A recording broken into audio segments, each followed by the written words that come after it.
Good morning dear students. आज करेंगे हम साबुन बनाने की विधियाँ। साबुन बनाने की आप दो विधियाँ होती हैं, एक गर्म विधि और एक ठंडी विधि।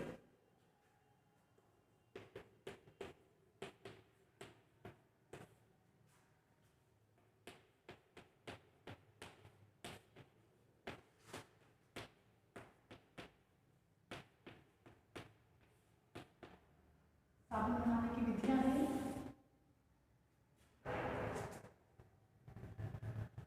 पहली गर्म विधि, फिर होती है ठंडी विधि।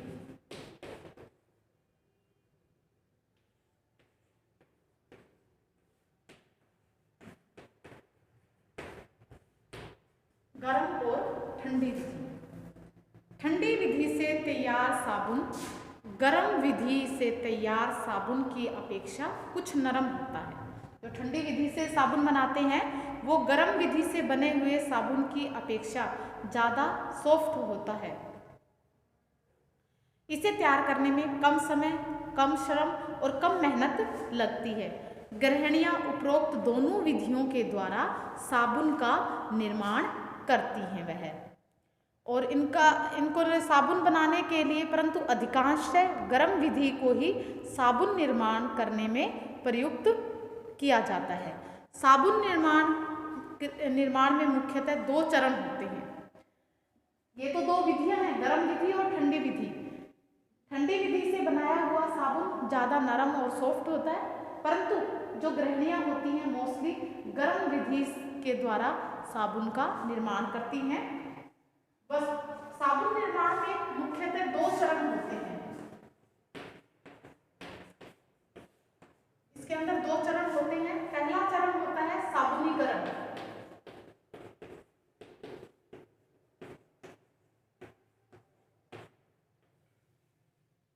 सोनिफिकेशन बोलते हैं इसको।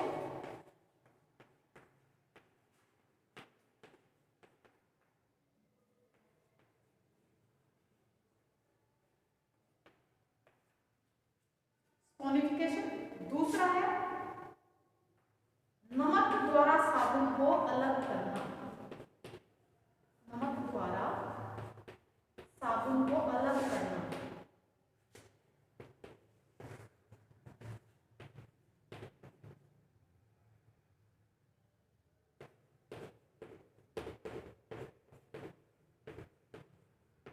इसको बोलते हैं सॉर्टिंग आउट। नमक द्वारा साबुन को अलग करना। ये दो मेथड है। पहला हम ये वाला डिस्कस करेंगे, स्पोनिफिकेशन का डिस्कस करेंगे कि साबुनीकरण किस प्रकार से किया जाता है। जब वसा के साथ क्षार की प्रतिक्रिया करवाई जाती है तो वसा के कण टूटने लग जाते हैं तथा वसीय अम्ल फैटी एसिड्स जो होते हैं, फैटी एसिड तथा ग्लिसरॉल में परिवर्तित हो जाते हैं। वसीय अम्ल तथा ग्लिसरॉल में, और जो वसा के जो कण हैं वो वसीय अम्ल तथा ग्लिसरॉल के रूप में चेंज हो जाते हैं। यही वसीय अम्ल क्षार के साथ मिलकर साबुन का निर्माण करते हैं। इसी क्रिया को साबुनीकरण कहते हैं।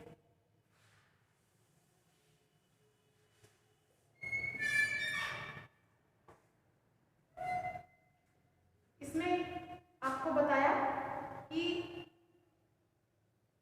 वसा और क्षार, वसा और, या हम इसका फॉर्मूला लिखेंगे।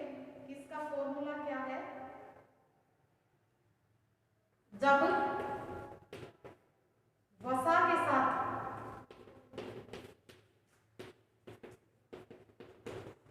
कास्टिक सोडे को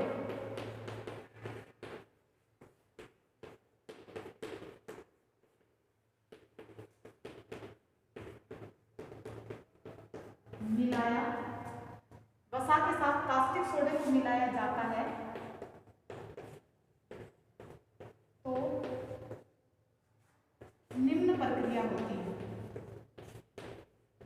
प्रतिक्रिया होती है, रिएक्शन होती है।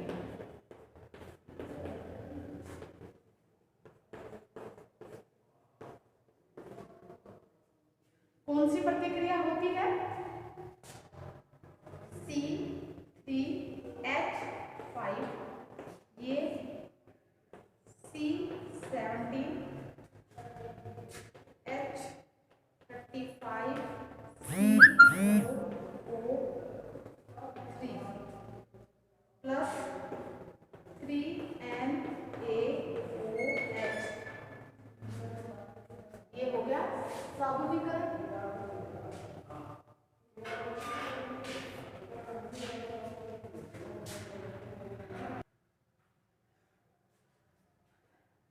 ये हमारा इसका हो गया फॉर्मूला। ये हुआ हमारा वसा। वसा है इसमें स्टेरिक एसिड, स्टेरिक अम्ल है ये, अम्ल, ये हमारा वसा है, स्टेरिक अम्ल है। और इसमें ये है हमारा क्षार, और ये हुआ इसका स्पोनिफिकेशन, साबुनीकरण। साबुनीकरण, साबुनीकरण करने पर इसको गर्म करेंगे, साबुनीकरण।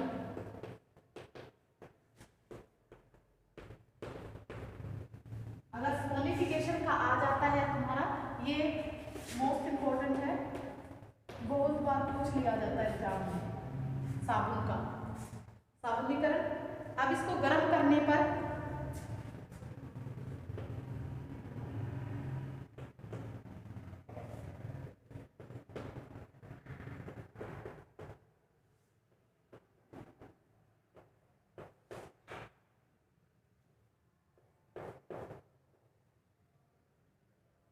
प्लस का इधर का प्लस का इसमें बन जाएगा हमारा C3H5O। इसको गर्म किया तो ये बन गया हमारा साबुन, सोडियम, ये हमारा बन गया साबुन बन गया। वसा और क्षार को मिलाने से साबुनीकरण किया, स्पोनिफिकेशन किया, तो ये बन गए। इसमें वसीय अम्ल और ग्लिसरीन जो होते हैं वो वसा के कण हैं वो टूटने लग जाते हैं। जो ये फैट है ये किसमें टूट जाता है? फैटी एसिड और ग्लिसरॉल में टूट जाते हैं। और इनके टूटने की जो क्रिया होती है, यही वसीय अम्ल क्षार के साथ टूटने के बाद ये पहले इनका ये टूटेंगे, टूटने के बाद ये क्षार के साथ प्रतिक्रिया करेंगे, और प्रतिक्रिया करने के बाद साबुन का निर्माण होता है। प्रतिक्रिया कब करते हैं? जब इनको गर्म किया जाता है तब इनकी प्रतिक्रिया होती है। ये तो हुआ हमारा स्पोनिफिकेशन। अगला है हमारा नमक के द्वारा अलग करना।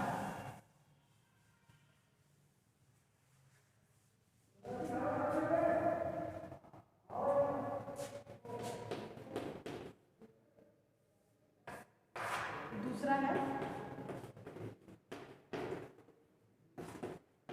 अलग करना।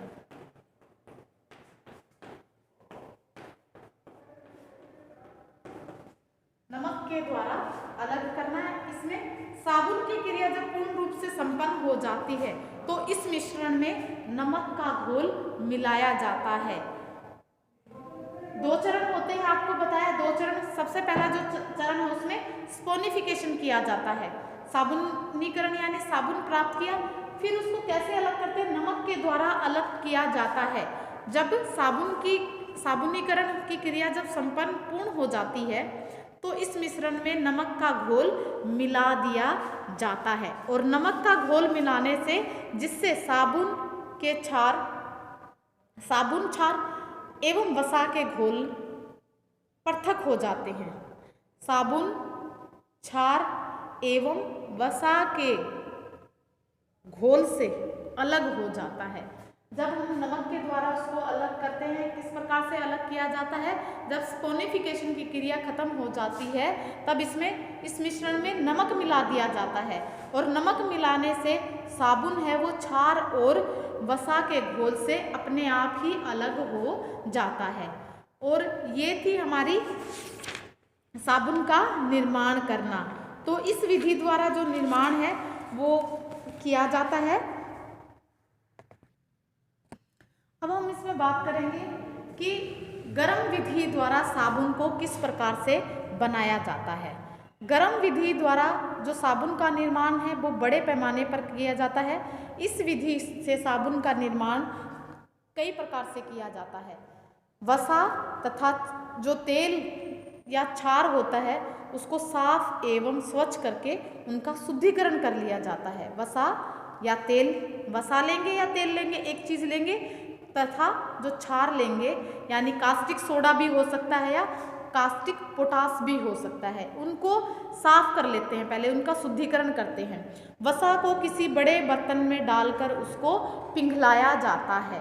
वसा को इस पिघले हुए घोल में कास्टिक सोडे का हल्का घोल तैयार करके धीरे धीरे उसके अंदर मिलाया जाता है और साथ ही साथ इसे आंच पर खुलाया जाता है, खूब उबाला जाता है इसको।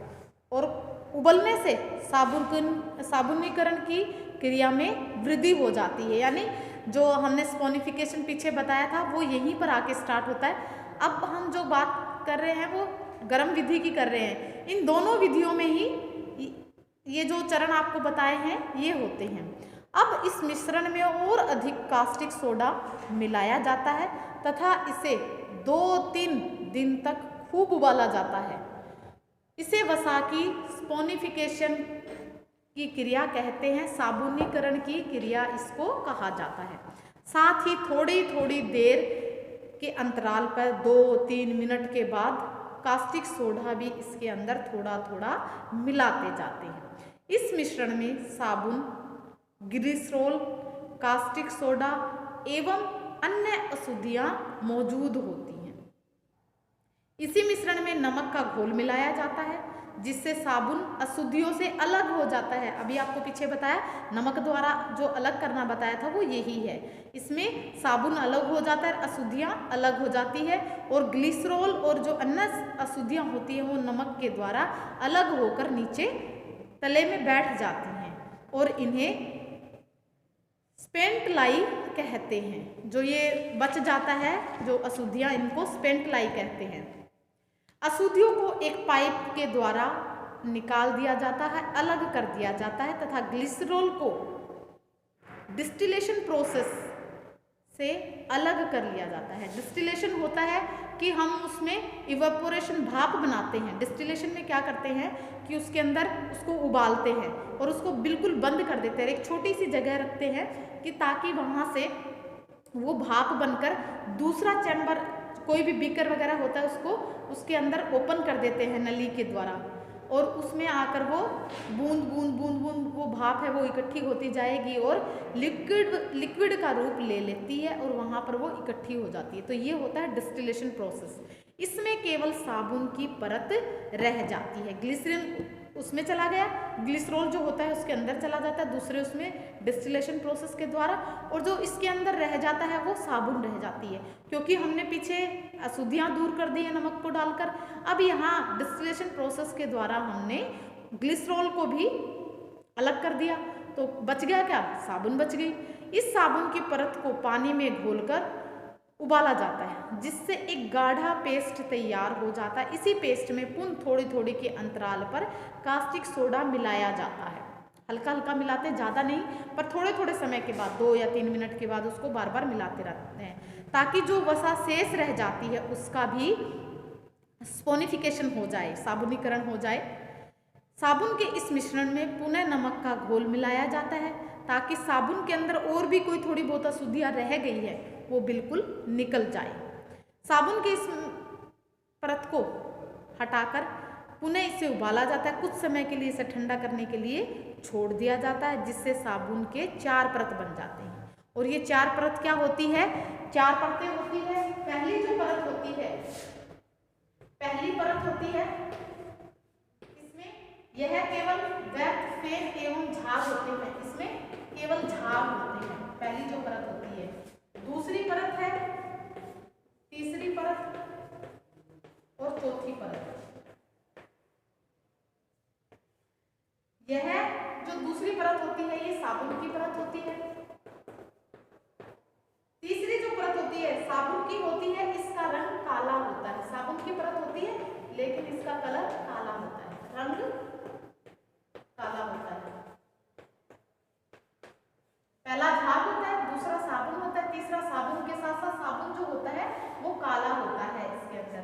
और जो चौथी परत है इस परत में द्रव रूप में सोडा होता है, कास्टिक सोडा होता है। ये कास्टिक सोडा होता है ये। तो ये हो गई हमारी नमक, इसमें ये नहीं है।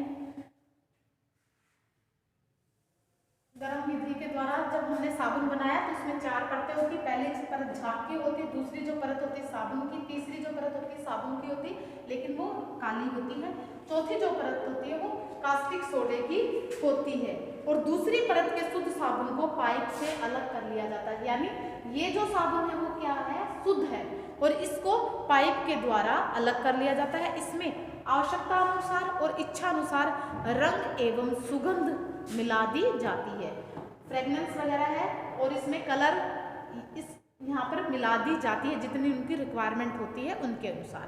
अब साबुन को जमाकर टिक्की हो, बट्टी, फ्लेक, चूर्ण, पाउडर, जिस भी रूप में उसको बनाना हो यहाँ पर उस साबुन को बना लिया जाता है।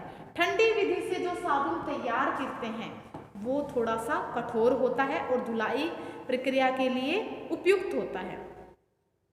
ये थी हमारी ठंडी विधि,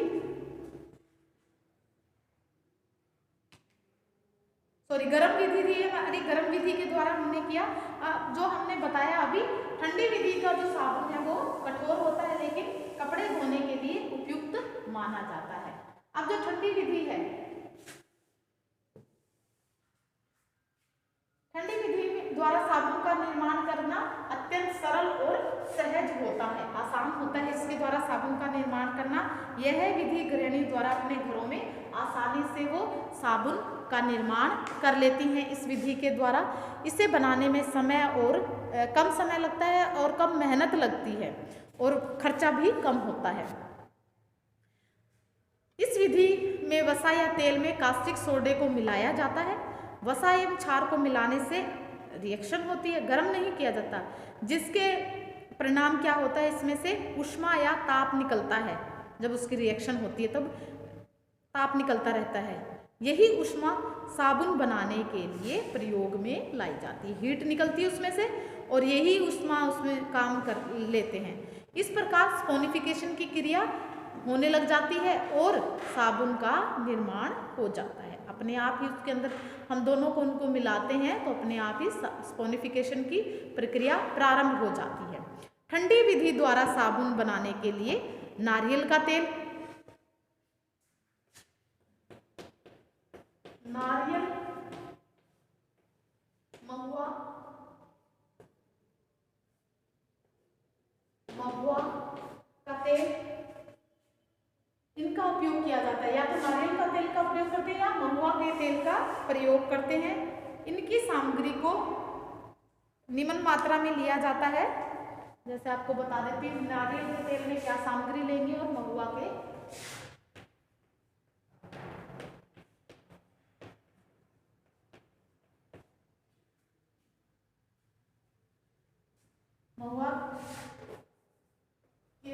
तेल द्वारा और नारियल के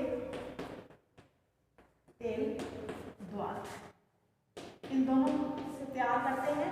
अब इसके लिए क्या सामग्री चाहिए, नारियल का तेल, नारियल तेल चाहिए, soda, caustic soda, caustic soda चाहिए और बेसन और पानी, बेसन और पानी चाहिए। कितनी मात्रा में चाहिए उनकी बात करते हैं। नारियल का तेल चाहिए हमें 1 kg चाहिए और कास्टिक सोडा है वो 250 ग्राम चाहिए। 250 ग्राम कास्टिक सोडा, 250 ग्राम बेसन, 250 ग्राम बेसन चाहिए और इसमें 4 बड़े कप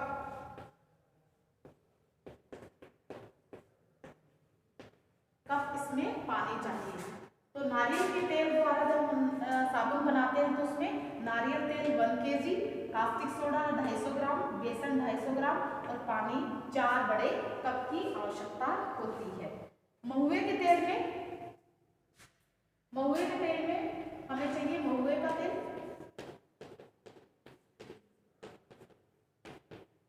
दूसरा चाहिए हमें कास्टिक सोडा इसमें। अब इसमें जो तीसरा जो चाहिए वो बेसन की जगह मैदा हो जाता है, मैदा चाहिए और इसमें पानी चाहिए।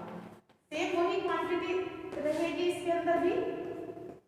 तेल चाहिए 1 kg, कास्टिक सोडा 250 ग्राम, मैदा चाहिए 250 ग्राम और हमारा पानी चाहिए 8 बड़े कप इसके अंदर पानी की आवश्यकता होती है। मैदा इसमें 500 ग्राम चाहिएगा, 500 ग्राम, ये 500 ग्राम है। तो इसके अंदर तेल अलग हो गया, कास्टिक सोडा दोनों में सेम रहेगा, पानी रहेगा, सिर्फ इसमें बेसन और उसमें मैदा रहेगा। तो क्वांटिटी इसमें पानी की इसमें पानी की कम है और एक इसकी बेसन की कम है, उसमें मैदा और पानी की क्वांटिटी ज़्यादा हो जाती है। तो इन दोनों के द्वारा साबुन का निर्माण किया जाता है। अब इसमें इनके द्वारा साबुन बनाकर ठंडी विधि द्वारा इसमें क्या करते हैं आगे, इनमें कास्टिक सोडे को पानी में घोलकर 3 से 4 घंटे के लिए छोड़ दिया जाता है। पहले उसको, ये इसकी मेथड है कि साबुन को कैसे बनाते हैं।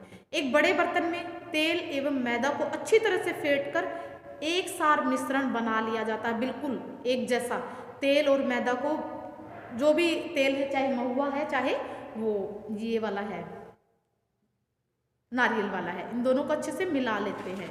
अब इस मिश्रण को थोड़ा थोड़ा करके कास्टिक सोडा के घोल को इसके अंदर मिलाते हुए जाते हैं, साथ ही हिलाते जाते रहते हैं, साथ साथ इसको हिलाएंगे जब तक कि समतल मिश्रण गाढ़ा ना हो जाए। गाढ़ा बना लेते हैं उसको। वसा में सार मिलाने से उसके अंदर हीट उत्पन्न होती है, ऊष्मा उत्पन्न होती है और साबुनीकरण की प्रक्रिया आरंभ हो जाती है। हीट उत्पन्न होने से स्पोनिफिकेशन की क्रिया आरंभ हो जाएगी।